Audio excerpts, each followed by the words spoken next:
Selamat pagi, kita kembali dalam pembelajaran hari ini untuk tema 2, subtema 3, pembelajaran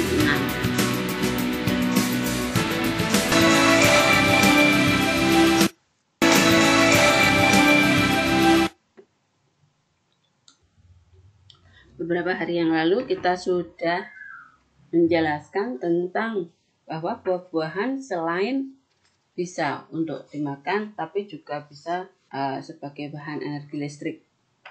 Contohnya jeruk, kentang, untuk apel.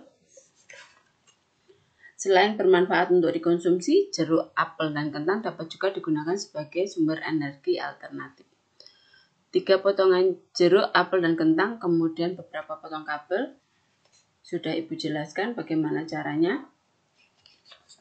Bahan yang dibutuhkan untuk membuat percobaan tersebut adalah kentang masing-masing dipotong menjadi 2 bagian yang sama besar. Kemudian kabel atau kawat sebagai pengantar arus listrik.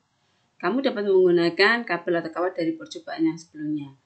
1 buah lampu senter, penjepit buaya, seng dan logam atau koin kuning dan putih. Caranya adalah menancapkan seng dan logam pada kentang yang sudah dipotong. Kemudian hubungkan seng dengan logam tersebut menggunakan kabel yang telah dipasang pada penjepit buaya dan hubungkan pada bola lampu. Lakukan percobaan bersama orang tuamu di rumah, sesuai dan gambar yang sudah Ibu perlihatkan tadi. Perhatikan baik-baik bagaimana ini ada logam ditancapkan, kemudian dihubungkan ke masing-masing buah dengan menggunakan kawat atau kabel yang sudah dihubungkan dengan penjepit buaya. Anak-anakku, kita punya kewajiban untuk menghemat energi. Dengan jumlah yang sangat terbatas, maka kalau kita tidak berusaha menghemat, lama-kelamaan akan habis. Selain menghemat, kita juga mempunyai kewajiban untuk terus-menerus mencari cara untuk menciptakan energi alternatif agar kebutuhan akan energi tetap dapat terpenuhi. Kewajiban dan hak kita terhadap lingkungan. Yang pertama, kewajiban kita adalah menjaga kelestarian lingkungan. Salah satu caranya adalah memanfaatkan energi alternatif yang ramah lingkungan. Misalnya, menggunakan kendaraan berbahan bakar listrik atau gas, seperti mobil listrik dan mobil tenaga surya. Energi alternatif adalah energi yang sangat ramah lingkungan, tidak pernah habis, misalnya energi yang berasal dari air, angin, panas matahari, dan sumber daya alam lain yang bisa diperbarui. Selain itu, kita juga berkewajiban membangun dalam gedung dengan perhatikan aspek ramah lingkungan. Misalnya, membangun gedung yang menggunakan cahaya matahari sebagai penerangan di siang hari. Setelah kita melakukan kewajiban kita, maka kita memperoleh hak kita. Contohnya, hak yang kita peroleh. 1. Memperoleh lingkungan yang segar untuk kesehatan dan kenyamanan. Mempunyai hak untuk memperoleh air sehat dan bersih yang disediakan oleh alam untuk minum, mandi, pengairan, dan pembangkit tenaga listrik. Selain itu, kita juga mempunyai hak untuk memperoleh sumber daya alam untuk memenuhi kebutuhan, misalnya dari tumbuhan dan hewan yang merupakan sumber energi atau tenaga. Sebelum memperoleh hak kita terhadap lingkungan, maka kewajiban kita adalah melaksanakan kewajiban terlebih dahulu. Setiap manusia memiliki hak dan kewajiban. Hak adalah segala sesuatu yang harus diterima, sementara kewajiban adalah sesuatu yang harus kita lakukan menurut aturan berlaku, sehingga kita bisa memperoleh hak kita. Ada beberapa hak anak di rumah. Yang pertama, hak mendapatkan kasih sayang, hak mendapatkan perlindungan, hak untuk bermain, hak mendapatkan kesehatan, hak mendapatkan pendidikan. Sedangkan hak anak di sekolah adalah hak mendapatkan pendidikan, hak mendapatkan kasih sayang, hak mendapatkan perlindungan. Selain kita mendapatkan hak kita, yang harus kita lakukan adalah memenuhi kewajiban kita ketika di rumah, ketika di sekolah, dan ketika berada di masyarakat.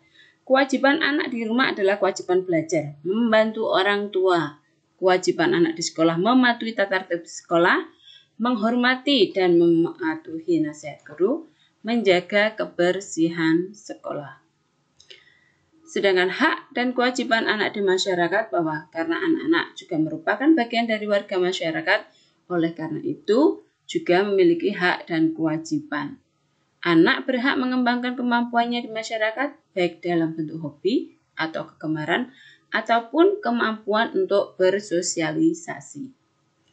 Lingkungan masyarakat wajib memberikan fasilitas yang memadai bagi anak-anak untuk mengembangkan potensi mereka. Selain memiliki hak, anak juga wajib mematuhi peraturan yang berlaku di lingkungan masyarakat.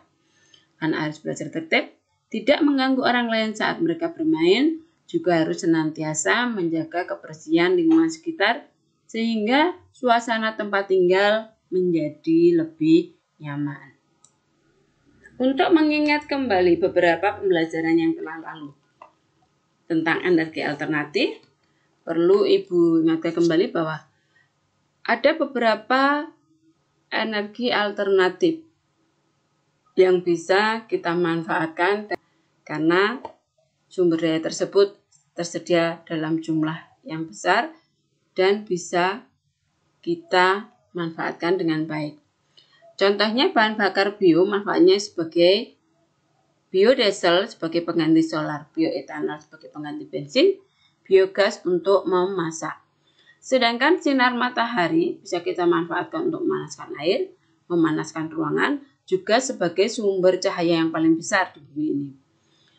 Pemanfaatan gelombang laut misalnya untuk energi listrik, sedangkan pemanfaatan energi angin contohnya menggerakkan perahu, membantu pengeringan, bahkan di beberapa negara yang besar seperti Belanda, energi angin dimanfaatkan sebagai penggerak kincir angin yang akan menggerakkan generator listrik. Demikian anak-anakku, sebagai bahan latihan untuk kalian hari ini, silakan kalian kerjakan di halaman 133 yang membahas tentang hak dan kewajiban kita terhadap energi yang kita gunakan. Itu saja yang perlu kamu lakukan. Selamat belajar, patuhi nasihat kedua orang tua, dan banyak-banyaklah membaca. Karena dengan semakin banyak kita membaca, akan semakin banyak kita tahu tentang segala sesuatunya.